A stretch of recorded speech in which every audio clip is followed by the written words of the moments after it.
हमने कहा भाई कि ये जो जो माइनॉरिटी मिनिस्टर उन्होंने कहा कि बड़े मामलों पर गवर्नमेंट का कब्जा होगा ताकि सही सही इसकी आमदनी खर्च हो, तो वो उनको पता ही नहीं है, बिल्कुल ही जीरो उनकी इन्फॉर्मेशन है, जीरो इन्फॉर्मेशन की।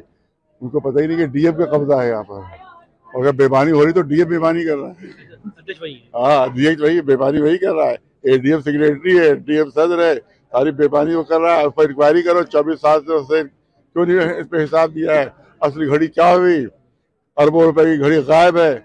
इसके अलावा जो संदल के वो लिखा था लालजी टंडन साहब ने अपनी किताब में लिखा है 200 संदल के दरख्त है, करोड़ों रुपए की कीमत सब गायब।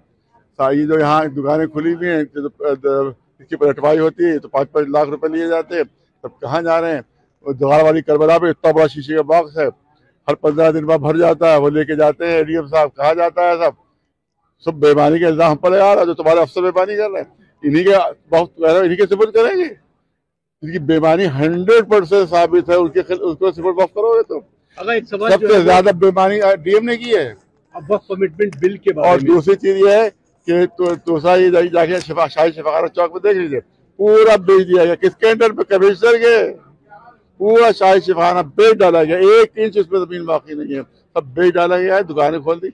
और जो सहनचिया उसमें 30,000 कमरे जो मरीजों के आने के लिए थे, वहां के रुकेंगे, इलाज करेंगे, वो सब बेच दिए गए कमिश्नर के अंडर में, कमिश्नर के अंडर में।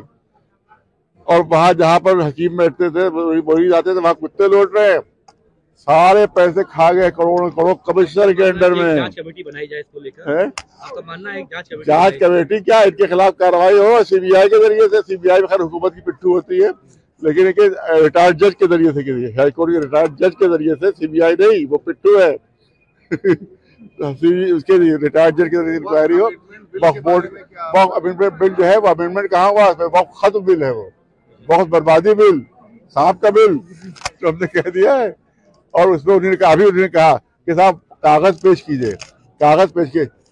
दिल्ली की जामा मस्जिद का 13 उत्सर की फसली है, 13 उत्सर की फसली। सवाल ये सब शर्तें मस्जिदों के लिए क्यों लगाई जा रही, मंदिरों के लिए क्यों नहीं लगाई जा रही है। मंदिर जो जमीनों पर बने हुए हैं, 1 लाख मंदिर जो है वो सरकारी जमीनों पर बने हुए, 1 लाख से ज्यादा। जाओ देख लो, अभी कोतवाली जाकर देख लो, बना कि नहीं बना। कोई ऐसी पुलिस चौकी नहीं है जहां मंदिर न बना हो सरकारी जमीन पर। तुम बस 2 ही के दुश्मन हो खाली, सारी इलेक्शन जीतने के लिए मुसलमानों को तबाह करो। यहाँ की पॉलिसी इसराइल में बनती है, पॉलिसी इसराइल बनाता है, अमल ये करते हैं। पूरी पॉलिसी यहाँ की इसराइल बनती है, जो मुसलमानों को दुश्मन है। वहाँ पॉलिसी बनती है मुसलमानों को तबाह कर रही, अमल उसको ये करते हैं। इनकी अपनी कोई पॉलिसी नहीं, वहाँ बनती है पॉलिसी। तो यही पॉलिसी जितनी भी है सब ये इसराइल की बनाई पॉलिसी। अगर ये बिल पास हो जाता है तो क्या आप रिव्यू करेंगे? देखिए, बिल पास सिर्फ 2 की गद्दारी से बिल पास हो सकता है, नीतीश साहब और नायडू साहब। ये अगर गद्दारी करेंगे, इनकी प्लानिंग ये है कि अपने एमपी को गायब कर देंगे उस दिन। बीमार हो गए, किसी को दस्त आने लगेगा, किसी को बुखार हो जाएगा, किसी को कुछ हो जाएगा, और उसका बिल पास हो जाएगा। हम क्या करें, हमारे एमपी नहीं आए, हम मजबूर। ये धांधली इनकी है, ये धांधली चलने न दी जाए वहां के मुसलमान। लिहाजा हर तरफ प्रोटेस्ट हो, पीसफुल प्रोटेस्ट हर तरफ हो, मगर सबसे ज्यादा बिहार और तेलंगाना में प्रोटेस्ट मुसलमानों को करना चाहिए।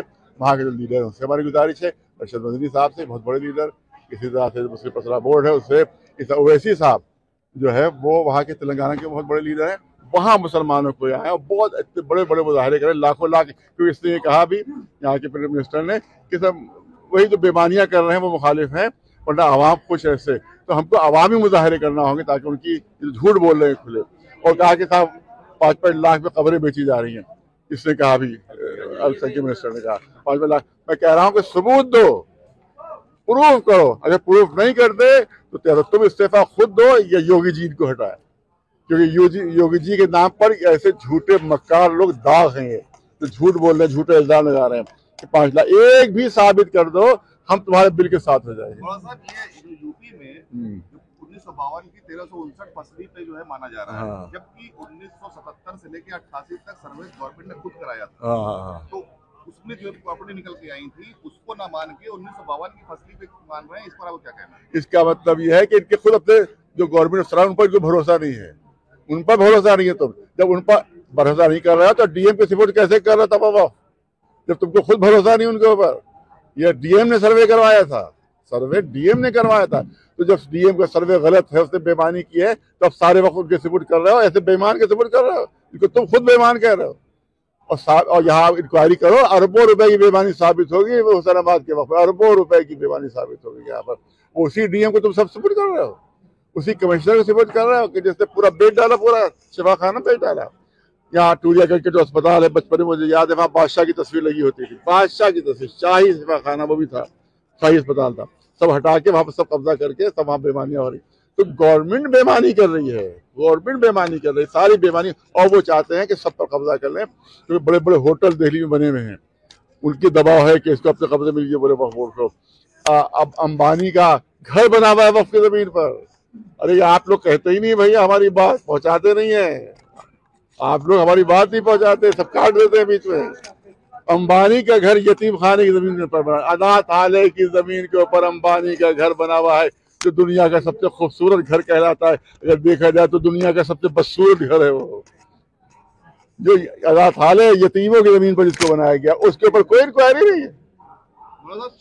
बड़े बड़े जो वक्फ है वो उसके ऊपर कब्जे, इंदिरा भवन, ये शुरुआत कांग्रेस ने की है। इसलिए मैंने पिछली बार कहा था कि ये बीजेपी जो है कांग्रेस की बहुत अच्छी शिशु है, बहुत अच्छी शागिर्द है, उस्ताद कांग्रेस है, शागिर्दी का काम ये कर रहा है, सारी उसकी पॉलिसी को अमल कर रहा है जो मुसलमानों के खिलाफ है। ये वक्फ को बर्बाद के लिए पॉलिसी जो थी कांग्रेस ने बनाई थी, अब उसी पर पूरा अमल किया जा रहा है।